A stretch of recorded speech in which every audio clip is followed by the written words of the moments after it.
పలు సూచనల ప్రకారం మరి టీం ఏదైతే ఉందో సినిమా టీం అయితే వాటిని తొలగించడం అయితే జరిగిందని కూడా ప్రచురించారు. ఇక తదుపరి కేసీఆర్ హరీష్ను ఉరి తీసినా తప్పు లేదు. మరి కేసీఆర్ నిర్ణయాలతోనే ఏపీకి నీళ్లు. ఏనాడు ఎఫెక్స్ కౌన్సిల్ సమావేశంలో వాదనలను వినిపించలేదు. 32,000 కోట్ల ప్రాజెక్టును 80,000 కోట్లకు పెంచారు. బీఆర్ఎస్ మనుగడ ప్రశ్నార్థకమైందనే నీళ్ల డ్రామా. ముఖ్యమంత్రి రేవంత్ రెడ్డి ఫైర్ అయ్యారు. కేసీఆర్ను హరీష్ రావును ఉరి తీసినా తప్పు లేదు. ఇది చాలా పెద్ద స్టేట్మెంట్. మరి ఇంత పెద్ద స్టేట్మెంట్ సీఎంకి కోపం రావడానికి ఎలా ప్రధానమైన కారణం ఏంటనేది కూడా మనం ఒకసారి మరి గమనించాలి. ఏనాడు ఎఫెన్స్ కౌన్సిల్ సమావేశంలో వాదనలు వినిపించలేదు. కేసీఆర్ నిలయాలతోనే ఏపీకి నీళ్లు. 32,000 కోట్ల ప్రాజెక్టును 80,000 కోట్లకు పెంచారు. బీఆర్ఎస్ మనుగడ ప్రశ్నార్థకమైందనే నీళ్ల డ్రామా. ముఖ్యమంత్రి రేవంత్ రెడ్డి ఫైర్ అయ్యారు. ఇక పాలమూరు రంగారెడ్డిపై విచారణ చేపట్టి తప్పెవరిదో తేలుస్తామనేసరికి బీఆర్ఎస్ డైవర్షన్ పాలిటిక్స్కు దిగుతోందని ముఖ్యమంత్రి రేవంత్ రెడ్డి మండిపడ్డారు. తిరిగి తమనే ఏపీకి తెలంగాణ నీళ్లు తాకట్టు పెట్టామంటూ ఆరోపించడం హాస్యాస్పదంగా ఉందన్నారు. తెలంగాణకు ప్రాతినిధ్యం వహిస్తూ ఏపీకి ఎవరైనా నీళ్లు ఇస్తారా అని ప్రశ్నించారు.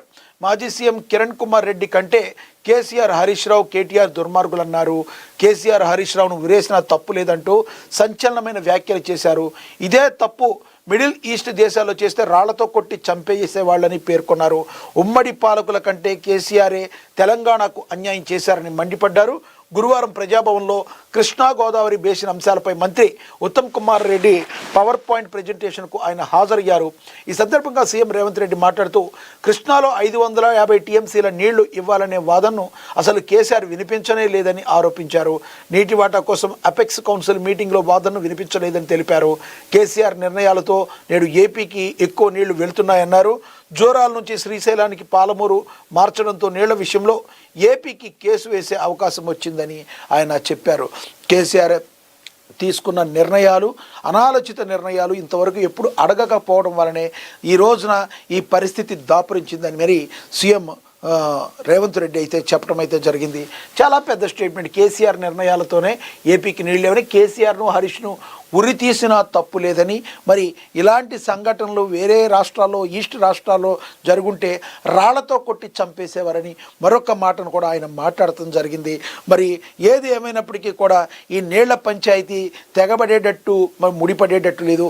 కేవలం బీఆర్ఎస్ యొక్క అస్తిత్వాన్ని కోల్పోతుందనే బీఆర్ఎస్ ఏదో ఒక డ్రామా తీసుకురావాలని ఈ నీళ్ల డ్రామా తీసుకొస్తుంది.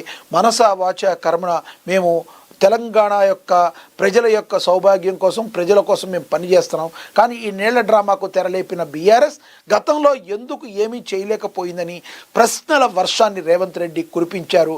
ఓకే, ప్రశ్నల వర్షాన్ని కురిపించారు. అదే సమయంలో ఒకంత మండిపాటు కూడా గురయ్యారు.